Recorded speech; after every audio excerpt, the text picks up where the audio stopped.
Okay, good afternoon, everyone. Um, I'm Ajahn Kwan. Okay, I'm teaching computer science here at Vincent Mary School of Science and Technology. And today I'll be talking about a project that ISL has done in cooperation with one of the market research agency. Okay, it stems from there.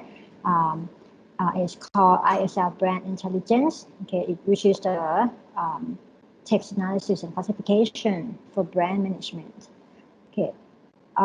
So before we get into the research side and what we have done, okay, I just want to give you a bit more on information of what a brand management is. Okay, basically, brand management involves the communications, okay, of a brand to the customers and to other people. Okay, it involves like how a brand is perceived by its customers. Okay, and how that brand should be perceived, okay, in terms of the brand itself. So if the brand say, okay, I want to be perceived as the luxurious product, okay, what is the actual perception from their customers? Are they perceiving the same way as the brand wants to communicate to its customers, right?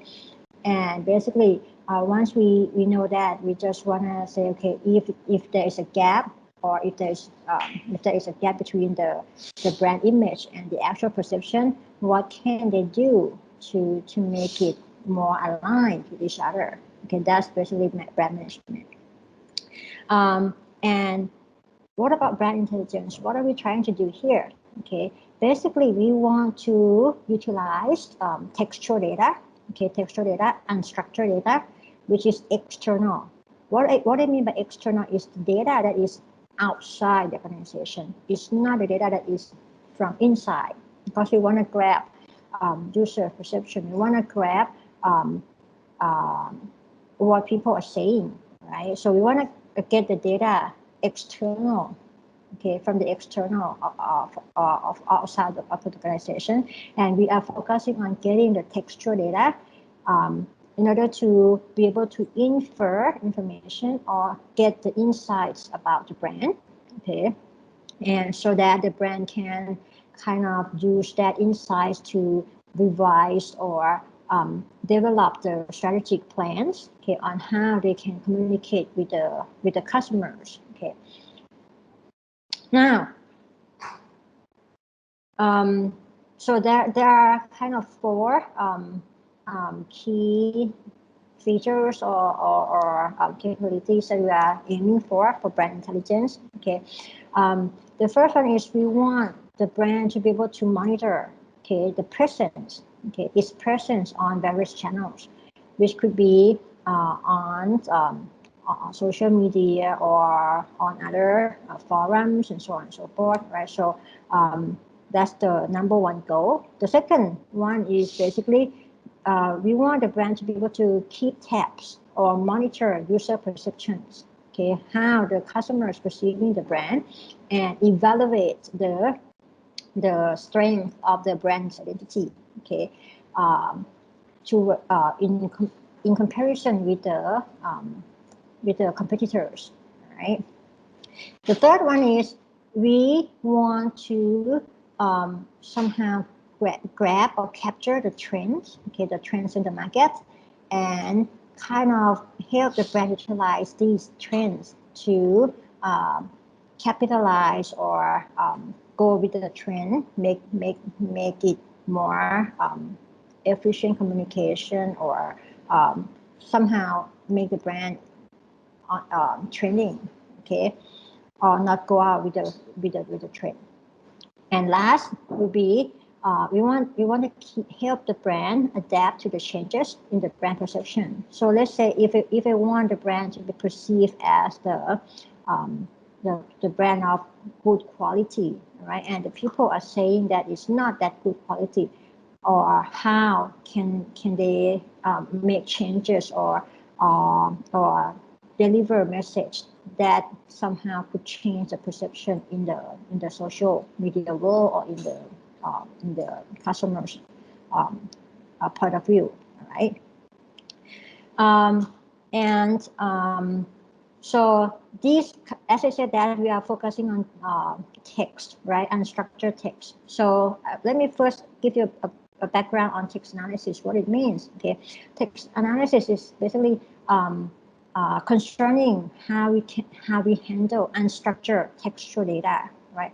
Normally, we talk about reviews from the customer or documents that are published or comments, right, on the social media platform or in other form, and they are unstructured. Okay, they are not specific fields on, hey, this is the customer name, hey, this is the customer address, or this is where they live. We don't have that structure. They are all in like plain text, right? And we want to handle those unstructured data and extract the information and meaning from the text. Okay, and the text classification concerns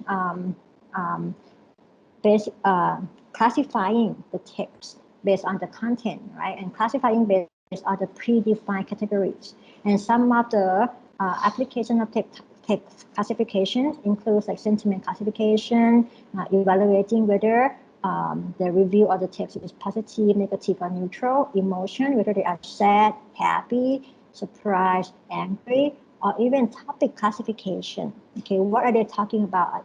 If you are talking about news article, is that news about politics? Is that news about sports, or is it about science? Okay, these are the applications of text classification, and there are a lot more.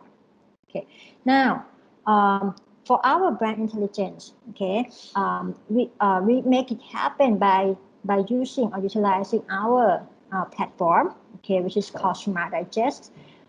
What Smart Digest is capable of is basically getting data from either from online or offline platforms. Okay, online can be to various social media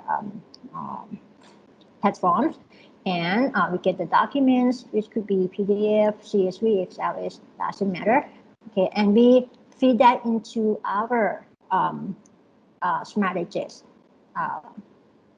platform, and it is capable of handling big data. Okay, we are talking about hundred thousands of reviews, comments, right? And then feed that into AWS. Okay, and we are doing some classification, concept learning, and giving out analytics or information or insights for their brand. Okay, and there are several features or APIs that we can support or connect to the front end. Some of them include topic modeling, sentiment analysis, or finding the keywords association or concept association.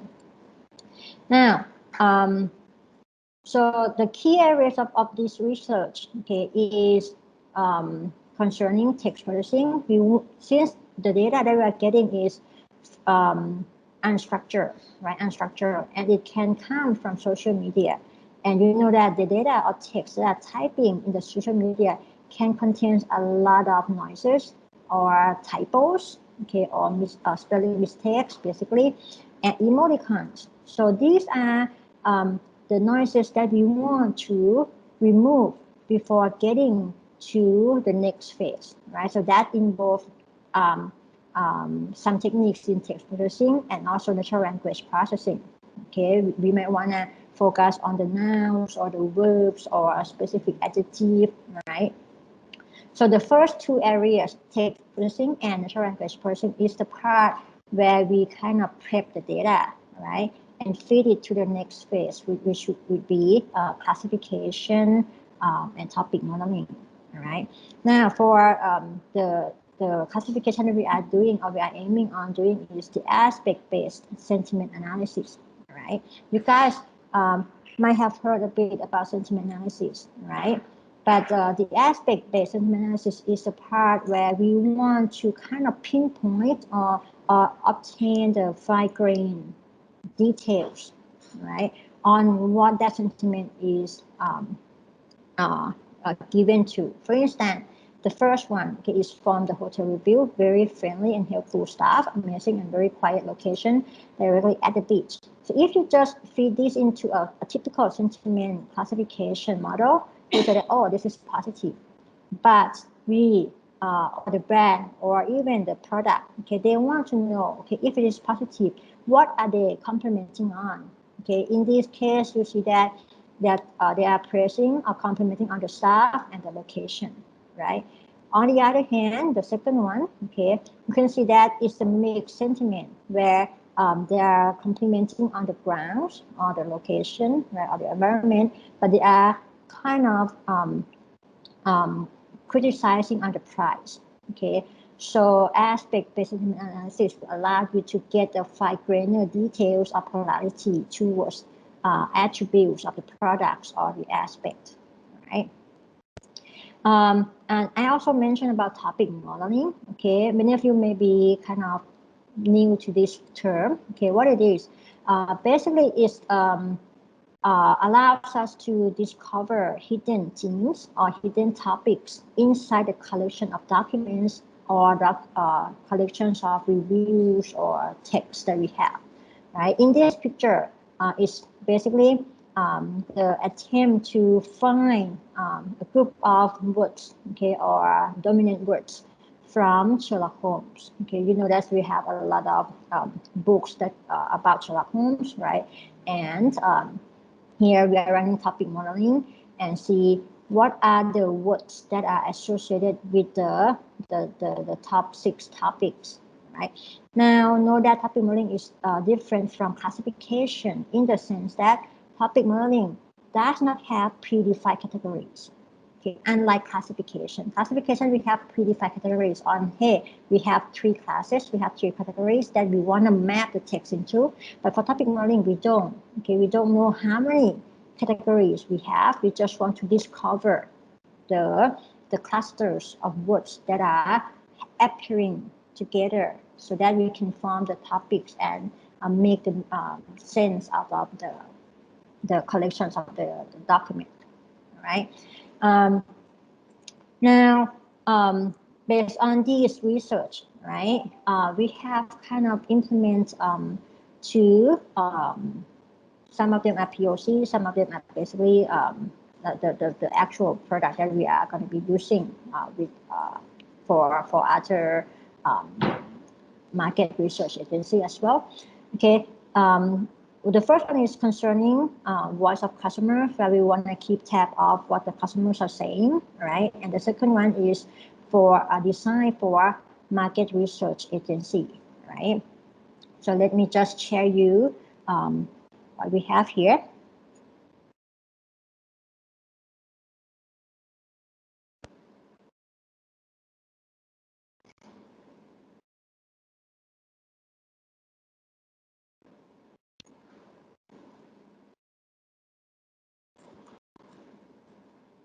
Okay, so this is the first one that we call VOCs, or voice of customer.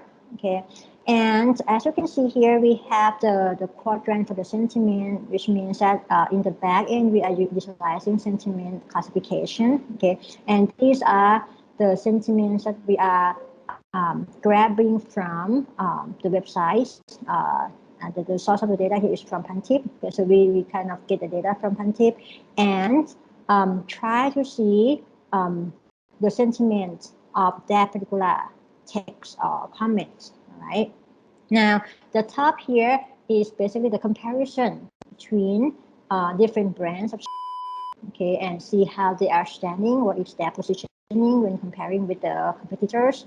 And the right side, okay, the right side here is basically show the correspondence analysis, which is if you're talking about, okay, people are talking about them online a lot, okay. What about, okay, for normally use it comparing it with other brands, okay, so basically the brand appears a lot when people are trying to compare, okay, make comparisons between the brands, right? So this is the UI that we kind of have created based on the data that we collected from Huntip, right?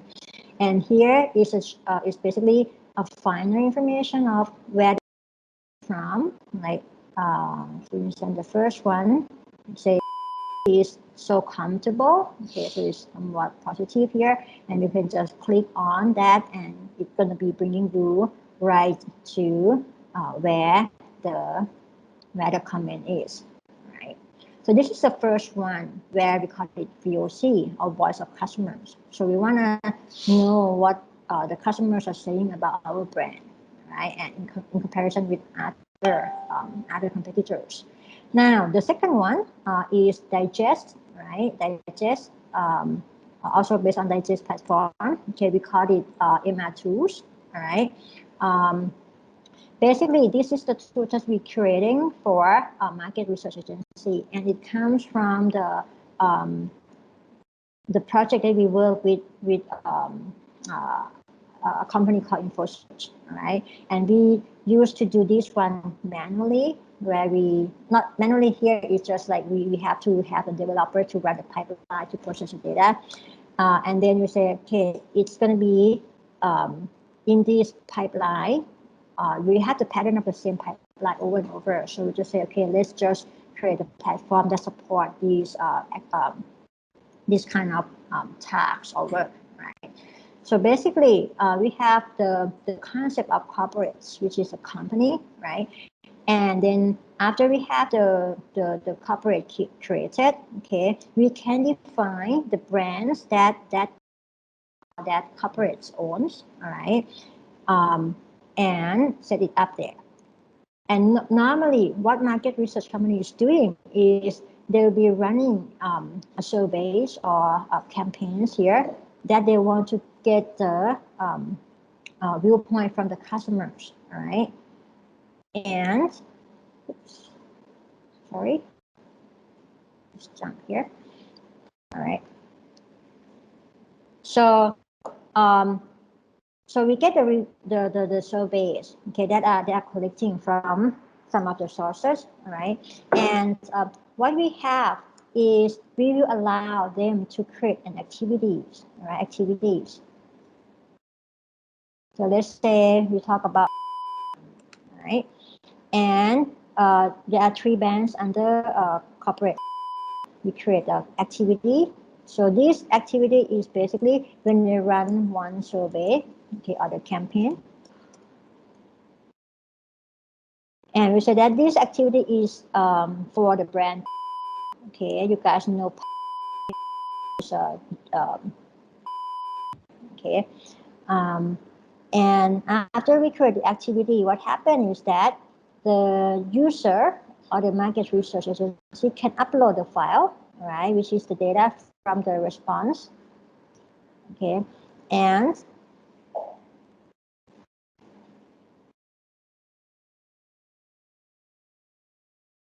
okay, they can upload the responses, okay, from the survey that they get. Okay, the survey here can be from Line OA, it can be from Google Form. Okay, just as long as that is set up, then it's fine. And they can upload the custom dictionary and the custom keywords that they are kind of focusing on, right? And upload that to the system. Okay, and once they upload that to the system, okay, click confirm. What happens is that it's going to be running that in the background. You can see the status that is in process, right? While we are, let me just show you what we already have processed. Let's see, sorry.